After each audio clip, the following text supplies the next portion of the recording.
And let's start with breathing. Sitting up nice and tall. Now, of course, you have the option to be sitting on the floor, or if sitting on the floor or in a chair becomes problematic for you at any time, try a standing position. As long as you have maybe a balanced support like the back of your chair or something else sturdy close by, you may really want to do some of these things in a standing position. I, being an adaptive yoga specialist, tend to always start in a sturdy chair, but I do have plenty of students that either need to get up and stand or choose to at some point, and some that really do like sitting on the floor.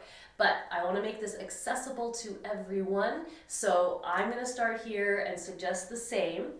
And tuning into your breath, you might even close your eyes so you can really feel within you, your body, as it's breathing.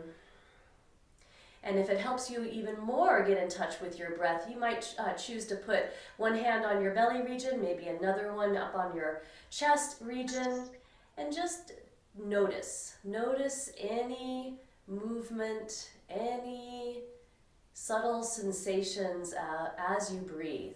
And notice the difference between your inhalations and your exhalations. I'll remind you, feel free to come back to this powerful practice anytime during this class. If I'm suggesting some movement or stretch or position that doesn't work well for you, then please come back to this powerful practice. You will never go wrong with this. And keep that mindful breath flowing even as you shake your arms on out to the sides. Awesome. All right, we'll do a little bit of warming up and getting in touch with some of the joints that we will be absolutely wanting to work on mobilizing in this mobility yoga class. So we're doing some shoulder rolls here. I'm doing them in the kind of a forward rolling motion where if you were a swimmer, this would be like the crawl stroke. But feel free to keep it real subtle. If you've ever had any shoulder injury issues, you're going to honor that fact at all times. Never try to force anything, and try to stay out of negativity or judgment if you do come across a part of your body that is not able to do something that I am. Let's just keep exploring and finding your best way of mindfully moving through your body and honoring it. All right, let's take a pause with those strokes and then we'll go the other direction. So this way it would be like if you were doing the back stroke. And yes, you can keep it nice and subtle, something more like this. Or if you want to start to lead with your elbow, see how that feels on each side. Take some nice, deep, full breaths, even as you go here. Beautiful. A few more times. Okay, and then let's pause and balance out the shoulders as best you can. And again, shake out the arms down there. Now I want to get you in touch with the lower body a bit more. So especially for those that are sitting in the chair, let's use the floor beneath you to raise your heels away from the floor and then the toes. And then if that's coming along with no problem, let's do alternating heels to toes. Good. And then let's get right on into some more complex movement. I want you to do alternate arm curls with your lifting heels. So as one heel lifts, the opposite arm is going to curl up. That's it. Very good. A few more times.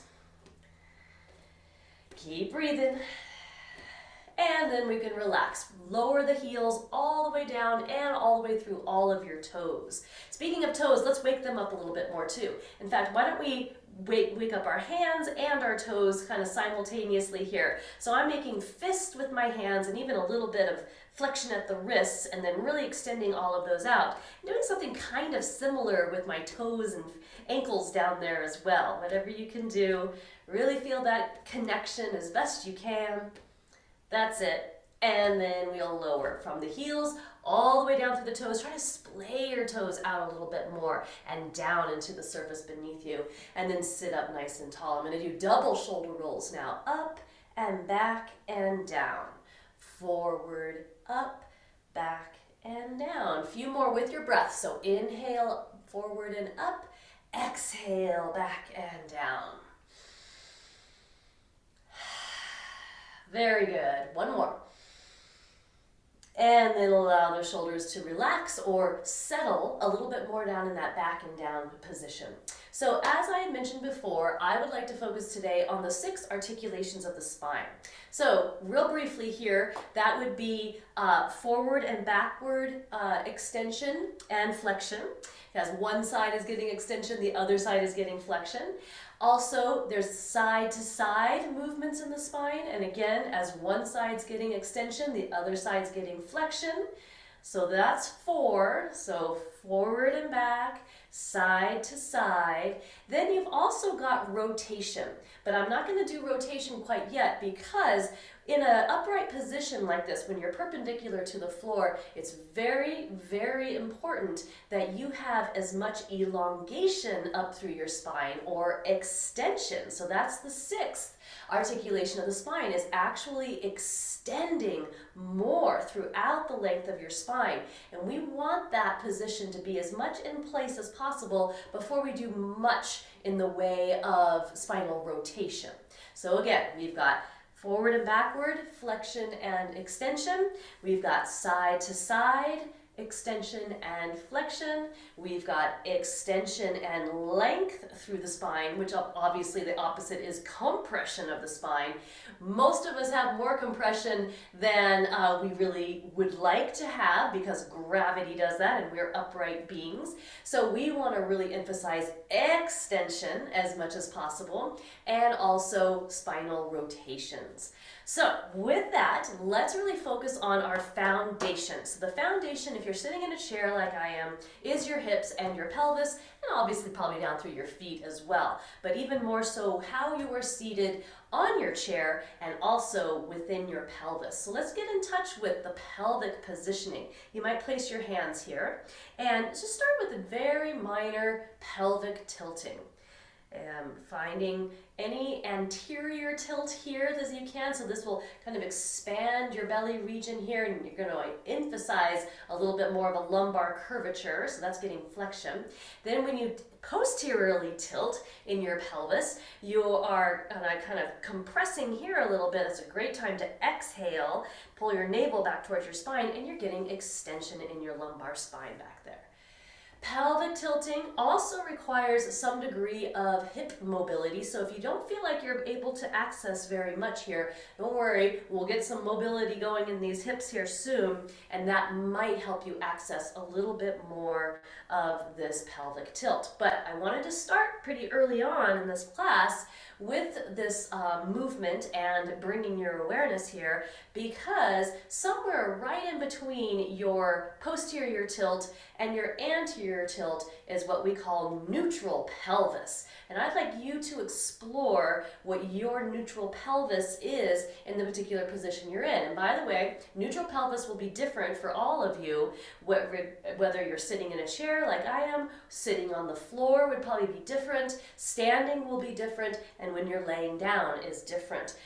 So I want you to get in touch with your neutral pelvis as best you can in whatever position you're choosing, because it's from neutral pelvis that you are able to get the most extension possible up through your spine and down through your spine too. So you're really in touch with your foundation.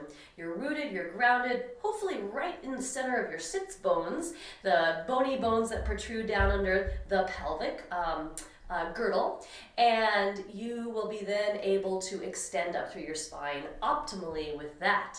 Let's take a few more full, complete breaths as you practice spinal extension. Subtle, but very powerful in its practice. Good. All right. Maintain that extension and a well-rooted foundation. I might just start low with very subtle, gentle spinal rotations. I am only letting my arms rotate around my body. So you can keep them low like this, kind of drifting over your legs and however that works. Or if you've got room around you, you might expand your arms out wide apart in opposite directions. If you have furniture around you or something that inhibits that arm reach, then try bending at your elbows. Stay broad across your chest and shoulders, and you are rotating purely from your internal stabilizers. This is a really safe way of exploring your best spinal rotation.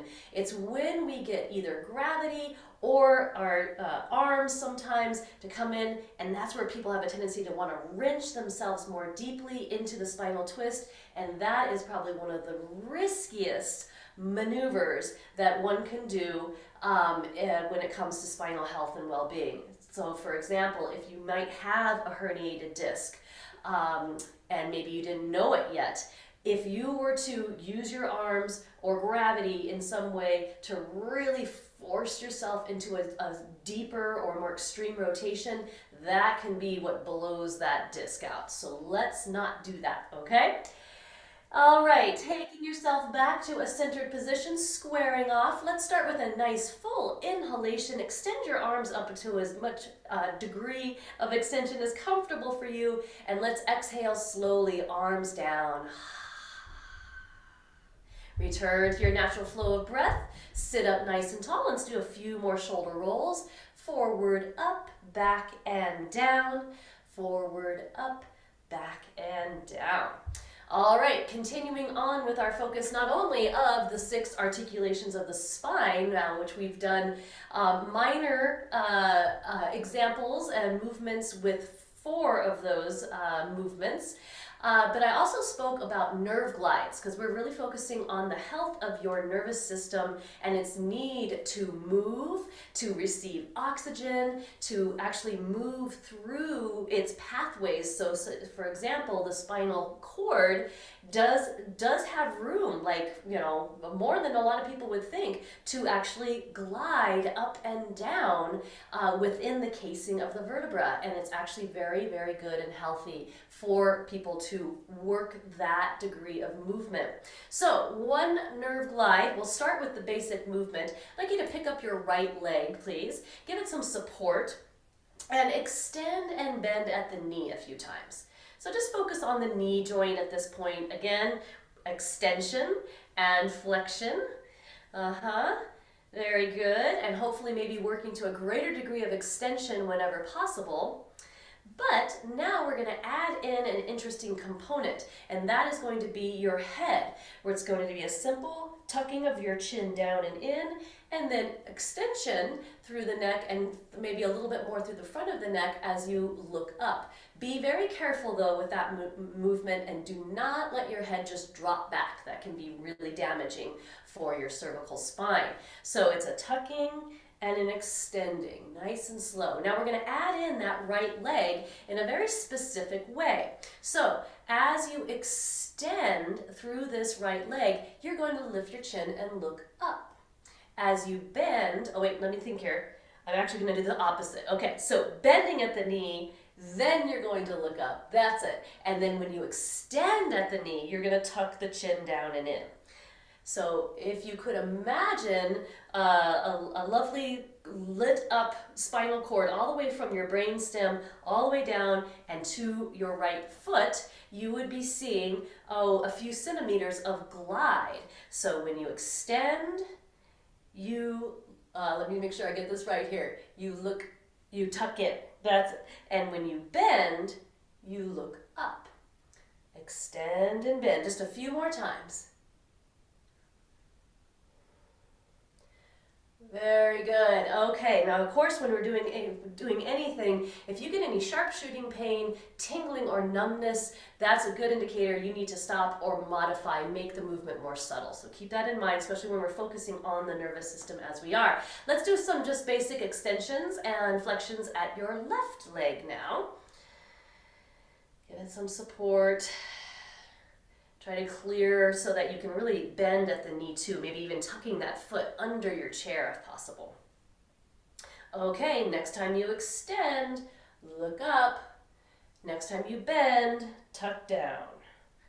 Extend, look up, bend and tuck. Gliding that nerve all the way through from the brainstem, through your spinal cord, all the way down to the sole, really, and the heel of your left foot. A couple more times. All right, then bending at the knee, place that foot on down. You may not feel anything at all, but again, so much of what we do in yoga, especially adaptive yoga, which is quite therapeutic.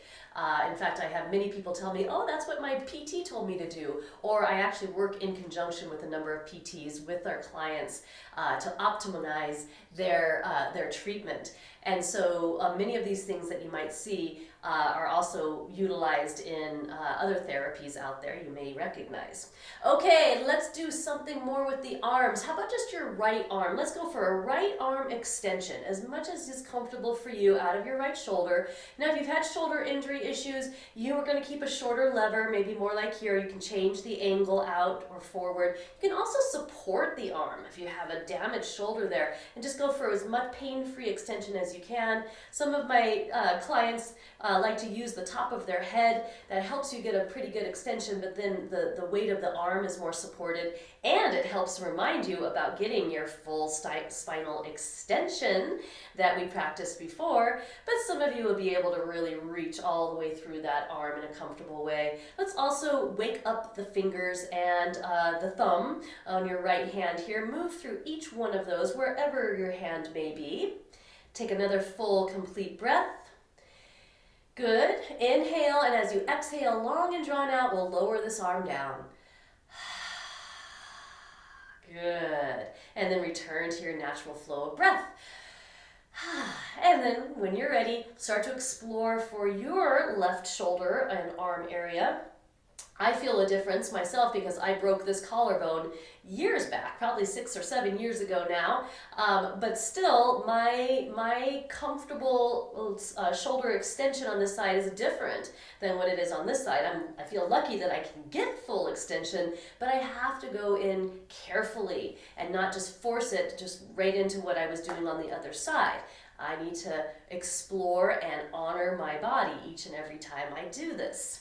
So as you connect with your breath again, wherever your left hand may be, let's move through each and every one of those fingers somewhat individually. Don't forget your thumb. Hinge at those joints there. Move through every one of them. That's it. Very good. Go for another full breath as you get as much extension as you comfortably can on this side. And as exhale, the arm comes on down. Very, very good. Return to your natural flow of breath. Okay, back to that focus on articulations of the spine.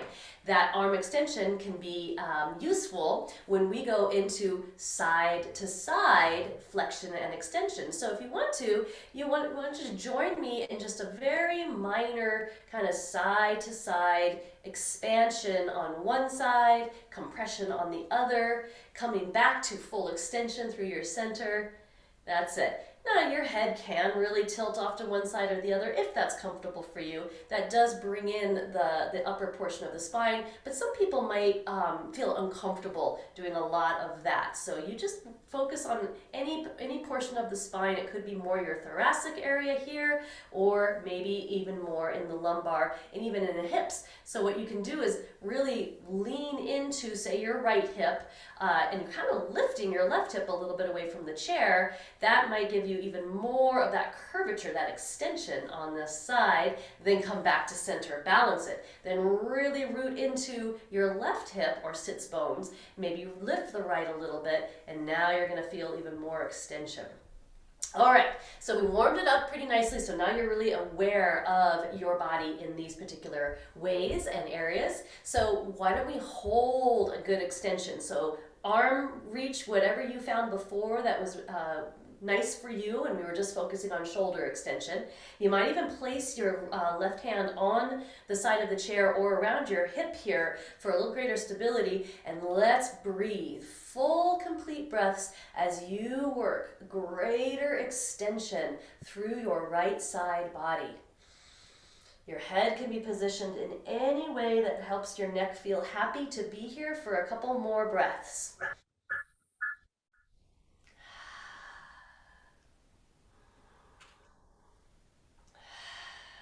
Good. And then when you're ready, on an inhalation, re-extend up through your spine, right at your center. Exhale, lower your arm down slowly. Really feel yourself back at center, balanced as much as you can be from right to left. Although, as you tune in here, you might notice you feel really different from your right side to your left side. That's a very good reason why. Go ahead and mute some of you here so there's no disturbance. There we go, thank you. Now, finding your left arm extension that you discovered worked well for you when we warmed up and noticed how the shoulder wants to be on this side, but then we'll add in more of your left side extension. So you might have your right hand in a way over here that's stabilizing for you. And take your nice full breaths as you reach up and overhead as much as you can. The breaths really contribute to more massage and expansion and even working through your diaphragm muscle in ways that will benefit your breath capacity in many other activities. Another few full breaths. Enjoy this feeling of extension. It might be different than it was on the other side. Notice and honor. And then when you're ready, an inhalation will re-lengthen, re-extend you up through your center, and your exhalation allows that arm to just float on down. Excellent. Take a few breaths again as you identify being balanced at your center, somewhat symmetrical, hopefully, in your body. Excellent. So we're cruising right along, exploring all these different articulations of the spine. Now, let's get into a little bit more coordination, even a little bit of strengthening here to warm our bodies up even more. So we might be doing some things that are a little more complex if that is right for you today. It's always up to you. I want you to always listen to and honor your body. Remember how we were doing this a little bit ago? Alternate arm curls with your lifting heels.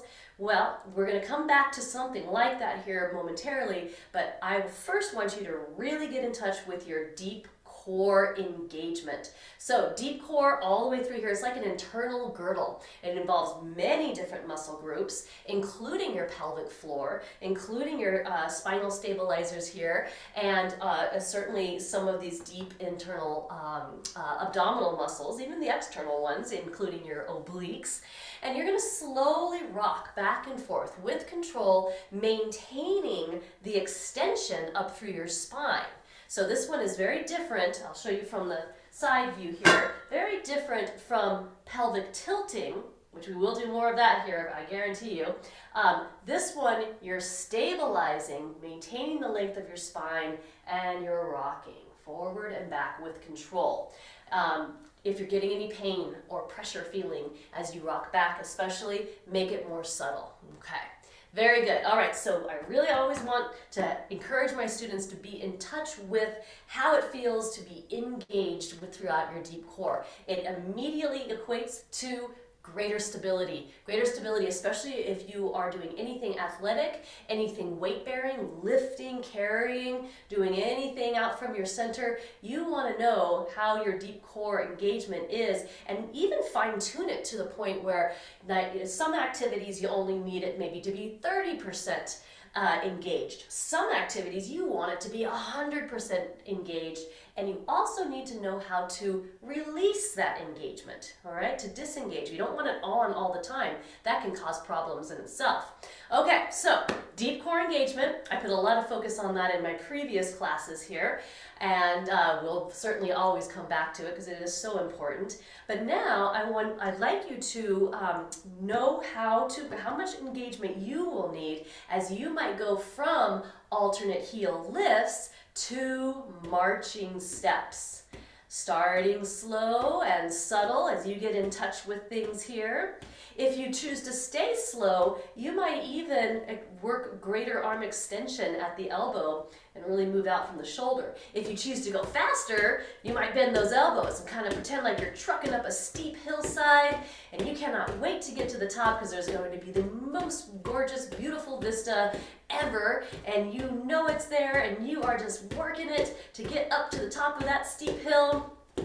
Some of my folks have issues with neuropathies in the lower legs or feet. Stomping your feet down harder can really lead to benefit or diminishment of that neuropathy, numbness, and uncomfortableness. It is a daily practice, but it can result in really helping those issues with neuropathy. So I like to give you opportunities to stomp.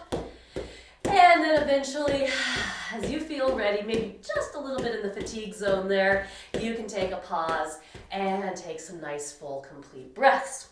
So especially if you were really lifting those knees up, you are very much engaging through your hip flexors, which, by the way, are also a part of the muscle group that makes up your deep core stabilizers. But I also like to give some opportunity to release and stretch those guys out. So sitting more forward on the seat of your chair, this is one way you can start to access not only some hip mobility, but also getting some lengthening stretch through the hip flexors and through the inner thighs. So you can do both knees out and in at the same time. You can just do one at a time, really just focusing on one and then the other. Or if you not feeling like you're getting too much stretch there, maybe you can separate your feet wider apart here, sit up nice and tall, and maybe a little bit more. Be careful though, we don't want too much internal rotation here at the hip because that can put strain on this inner knee area. We don't want that, but we are going for hip opening and a feeling of stretch and extension here. A couple more times. You're welcome to hold any position if you feel like, oh yeah, that's the stretch I need there. And then bring your legs back to a parallel position here, sitting up nice and tall, full, complete breaths. Okay, so we got good and fired up there, maybe a little bit more warmed. That's excellent. Let's do a little more hip opening. Figure 4 pose. Most of you know it as just bringing that one foot up on your opposite thigh by the knee and working the angle of the knee or the thigh bone out of the hip up here in a way that works. But if you have pain in your hip or knee when you try to bring it all the way up here, if it just doesn't want to stay there, if it's uncomfortable, you might grab a prop, something like a yoga block or whatever you may have around, and then you're going to maintain a lower angle here and here, which may be better for you as you work your style of figure 4 pose. Sitting up as tall as you can. Either way you're doing it here. And if you want a little more stretch in there, then ease in very slowly, and don't force anything, into a bit of a forward fold. Ah, yes. Taking full, complete breaths. Some of you may be better off bringing your knee more up and in. That may be a better stretch and feel better on your joints. Others, if you can, comfortably really have that knee more out to the side. Just again, do not force it. And breathe.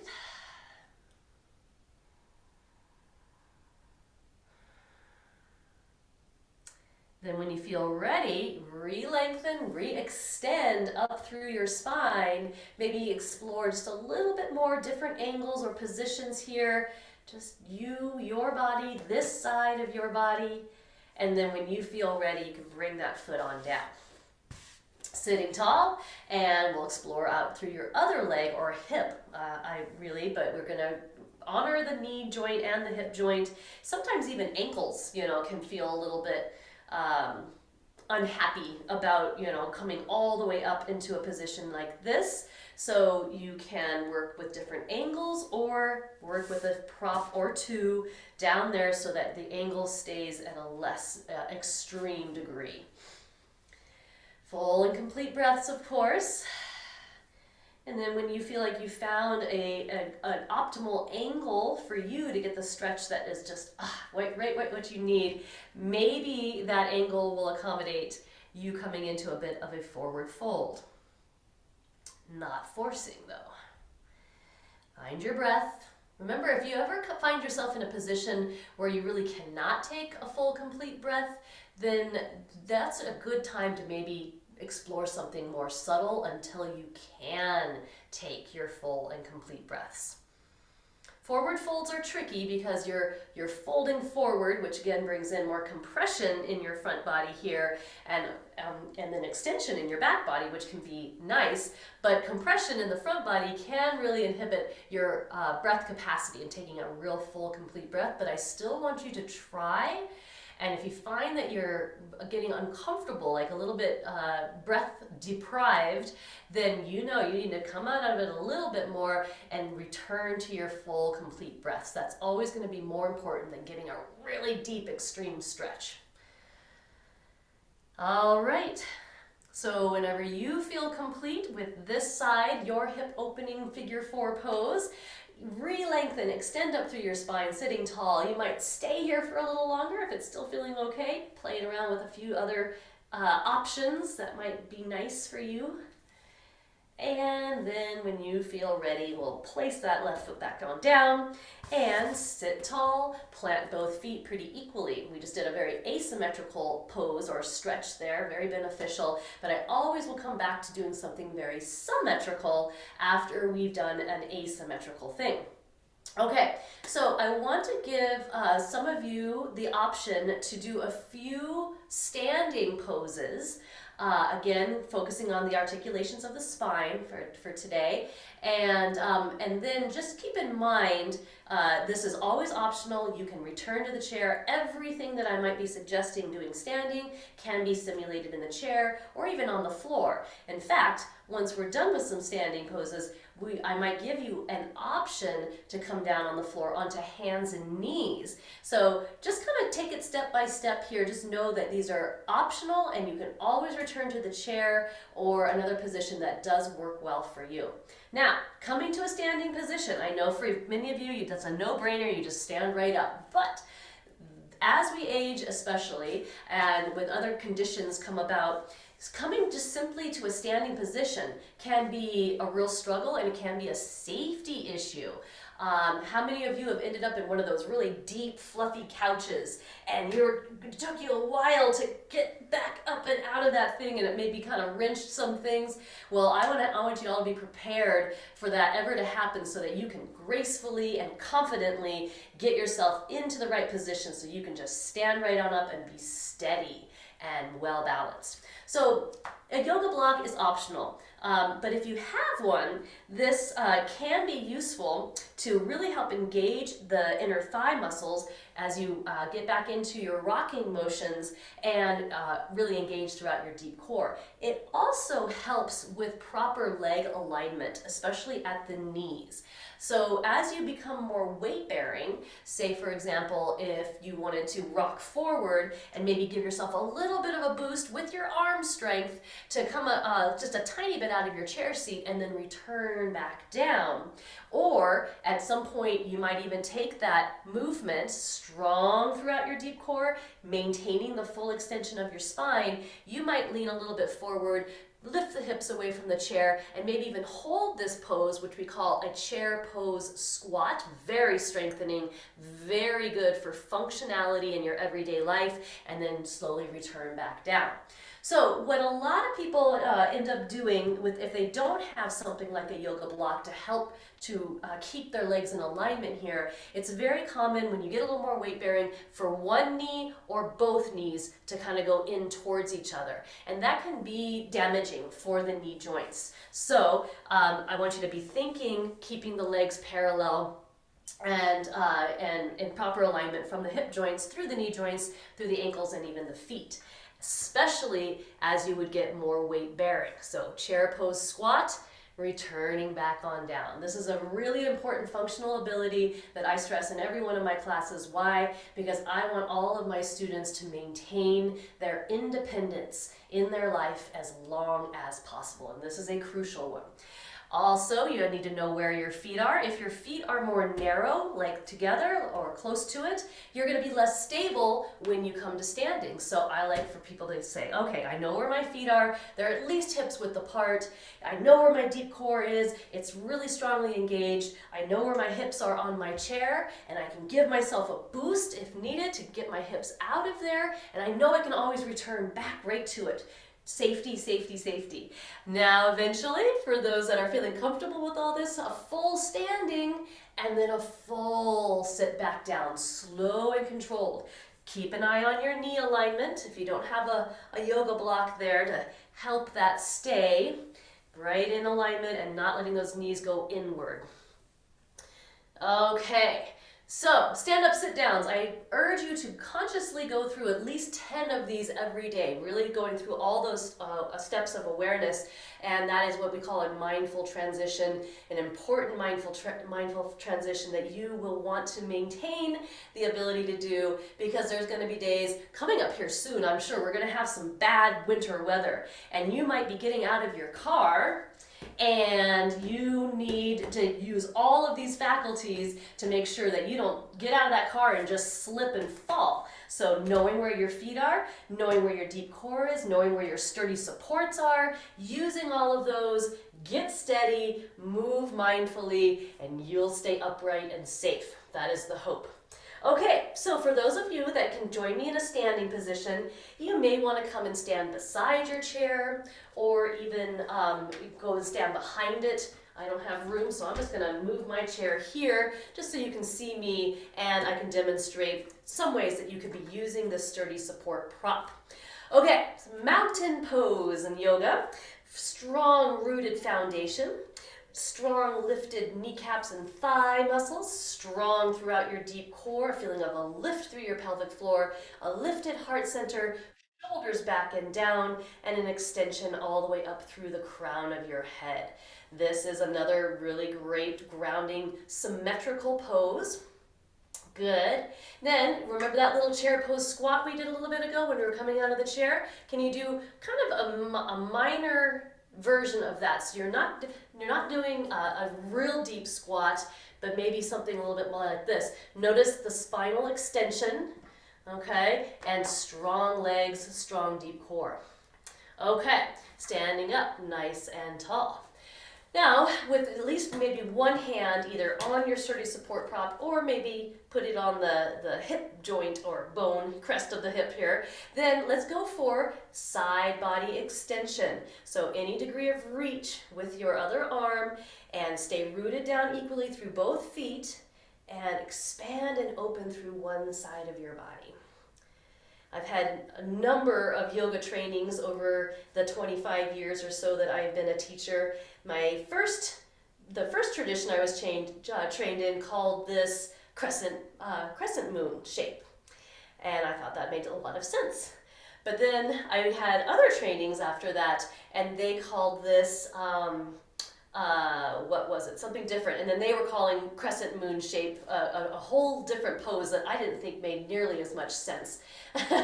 So you can call it whatever you want to, but the internal awareness that I'm bringing through here is spinal extension and side body extension here, so the side of the spine and all through the waist here, the ribs, and then a little bit of compression on the other side.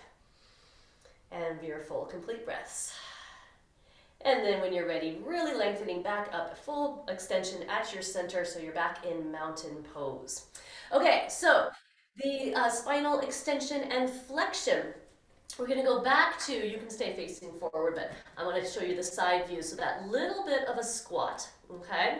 And then, remember those pelvic tilts that we did seated a little bit ago? Well, you can do them in a standing position, something like this. You can have your hands on something to help you support, and you might add in the head tuck of the chin and the extension and looking up as you tilt your pelvis forward. That's anterior tilt, posterior tilt. Full spinal extension and flexion. Couple more times with your breath. So inhale as you tilt forward and expand, extending your front spine. Exhale as you tilt the pelvis back, extending the back spine. Then come back to neutral or extended at center and come to stand full in mountain pose. Equally rooted, full extension, shoulders back and down. Very good. Okay, remember the internally supported rotations that we did before? You might want to get a little bit of a wider base, And then a little bit of a bend of the knees. I don't want any of the rotation to be happening at the hip or especially at the knee. So I want you to feel real stable there. And again, with the arms, you can either just let them drift around as you find any degree of rotation. Do not let that rotation be happening down here in the lower body. It stays solid, a little bit of a squat. You could reach your arms out wide. You could bend at the elbows. And taking your full, complete breaths, obviously. Good. All right. When you feel complete, you can square off back to center, maybe a full mountain pose, which is arms extended up to any degree as you root down through your legs and your feet and engage throughout your deep core. Lift your heart center. Inhale. And as you exhale, lower these arms down slow. Very, very good. Okay, so you want to do a little standing balance challenge while you're here. Why not? You've got your sturdy support prop standing on one leg. It could be the knees coming forward a little bit. You could actually bring your foot a little bit behind you. It's good to practice all these different ways because they all change the center of gravity in your body to some degree in any way that this lifted leg is angled here. So you can choose one that you really like tree pose, but really any of these are quite beneficial in strengthening, stabilizing, and keeping you aware of your body's center in a safe environment so that hopefully, let's switch over to the other side if you haven't already. So hopefully when you find yourself in an off-balance situation in your everyday activities, happens all the time, you will be more aware, more stable through all the different joints of your body that need to help you stay upright, and your proprioceptive system, the vestibular system that informs your whole body where it is in space at any given time, will be there for you, and you're going to be able to catch yourself before you might go down in a fall. Okay. So let's hold this other side here for another few breaths if you can. Sturdy support prop right there. Foot can go down at any moment if you need to. Notice I never am standing just perfectly still. I maybe could for a few seconds, but that's not the goal. The goal is to let your body correct and re-find its center as you change these. This is what functional balance looks like. Functional balance isn't this just perfect, picture on the yoga journal cover. We've all seen this one, but believe me, it's a dynamic pose and it needs to be. So we're working that dynamism. Yes, very good. Okay, so when and if you feel ready, you might start a transition down to the floor, if possible to be comfortable onto hands and knees, just for a few things here, or you can come back to sitting in your chair. Most of everything can be easily modified to do in the chair. Also, as you mindfully transition to the floor, if you find that being on a hands and knees position becomes painful or problematic in any way, feel free to also just lay down on your back. We're going to all be there sooner or later anyway, and I want you to be comfortable and honor your joints and your body. But if hands and knees or table pose feels okay for you here, we're going to line your hands up right below your shoulder joints. Try to flatten your palms and spread the fingers if possible here. Knees are right below your hip joints. Elongate through your spine. Find your neutral pelvis in this position. This can be one of the most effective ways of getting full spinal extension and flexion in a pose or an exercise we call cat-cow. I've got issues with the cow part of naming on this one because you're not just hanging off your bones and chewing your cud. It's a very dynamic tilting forward of your pelvis, a dynamic broadening across your chest and shoulders or your collarbones and looking up. This is an inhale here. Then you can lengthen and round or tuck into the cat pose, scared cat pose, again dynamically, and that's your exhale. Inhale to the cow, or I like to refer to it as howling coyote pose. It's more of that energy of ow, not the cow. That's my opinion. And a few more times. This can be done seated or standing as you have seen already. Okay, now another way of accessing the other two articulations of the spine, which is the side body thing. If hands and knees still works for you, keep in that table position. And you're going to curl yourself into kind of a C shape. So say, for example, your right hip and your right shoulder are drawing towards each other on one side, and then obviously on the opposite side, they're lengthening away from each other. You're even bringing your head, I kind of bring my chin a little bit closer toward the arm that I'm curving towards, but you're also wanting the hips and the pelvis to curve this way too, and then come back to center. Take a breath or two at center, and then let's curve into the opposite position like a C shape. Take a few breaths, really feel that expansion on one side and obvious compression on the other side. Back to center. If it's feeling good for you, maybe do that a couple more times on each side.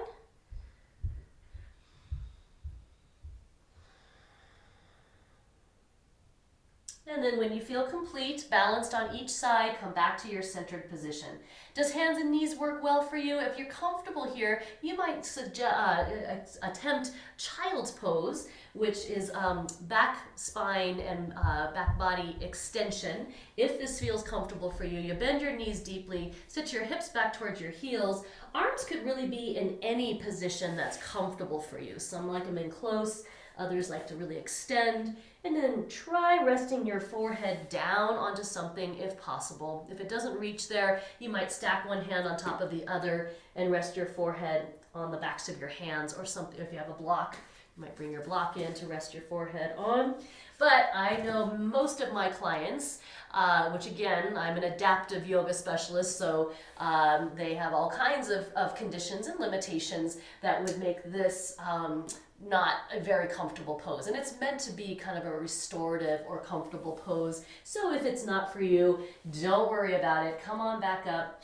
One more thing that I might suggest, and then we'll take it into an extended or reclined position, whether in your chair or on your back. You can go there sooner if you're ready for that. But for those that really want maybe just a bit more of a challenge from your hands and knees pose, I'm going to suggest something we call bird dog.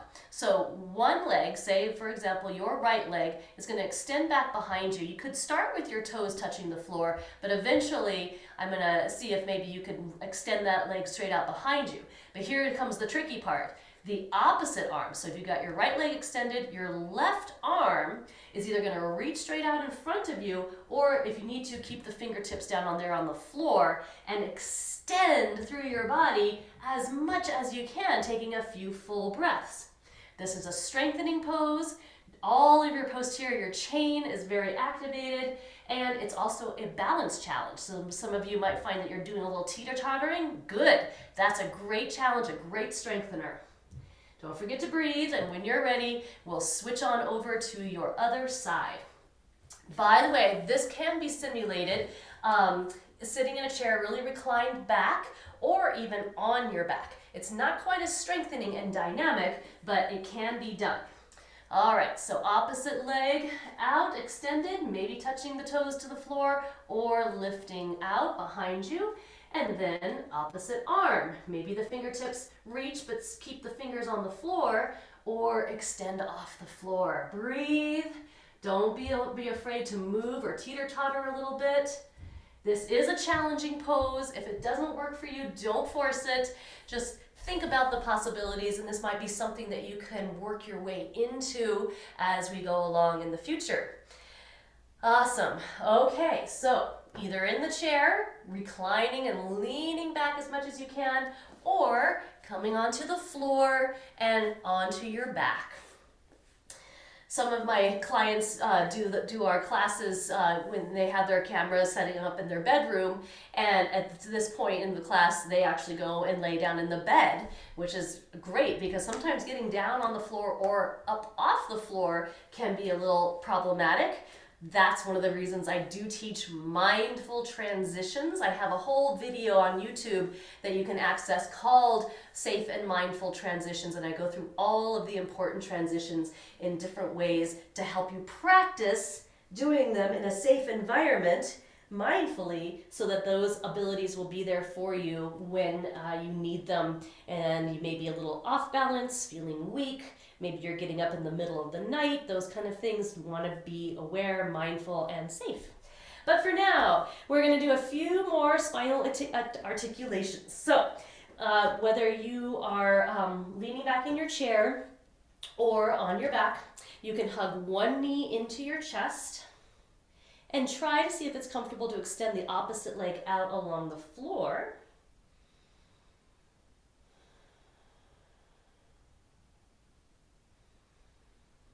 And then let's switch over to the other side. Hug the other knee in and see if you can extend out through the opposite leg. Breathe.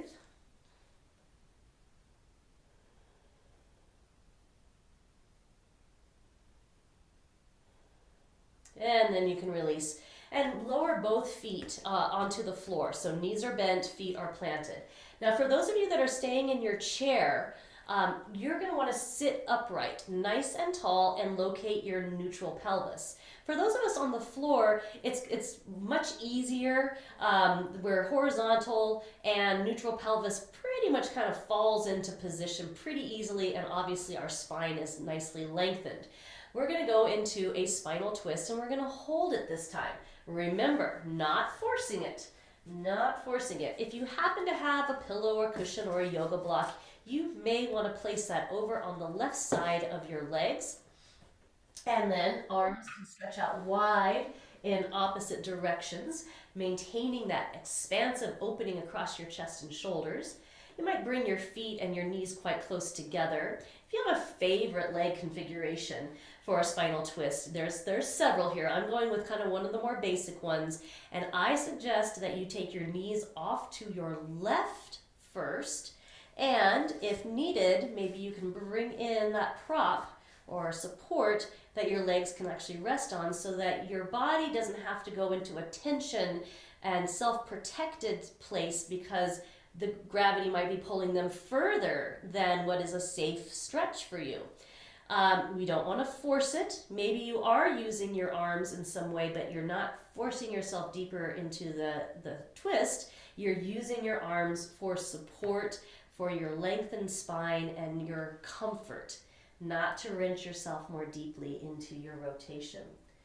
Head and neck, you might address them as well. If you're laying on the floor, you could just gently roll your head from side to side, letting the neck release any tension, or turn your head to look out over your right arm.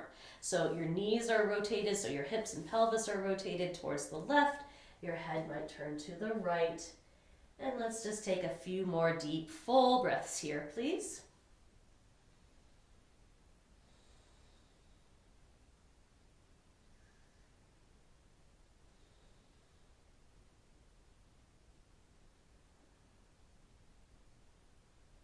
When you feel ready, slowly, with some internal deep core engagement, unwind and return to center or squared off symmetrical position in your body. Take a few moments there to adjust back at your center. If you're on the floor and you want, maybe move that prop over to the right side of your legs. Arms outstretched wide apart. And when you're ready, easing the legs and the hips off over towards the right. Comfortable. Breathe. And again, head and neck, you just can relax there, or try rotating the head so that you are looking down your left arm. And take some nice, full, complete breaths.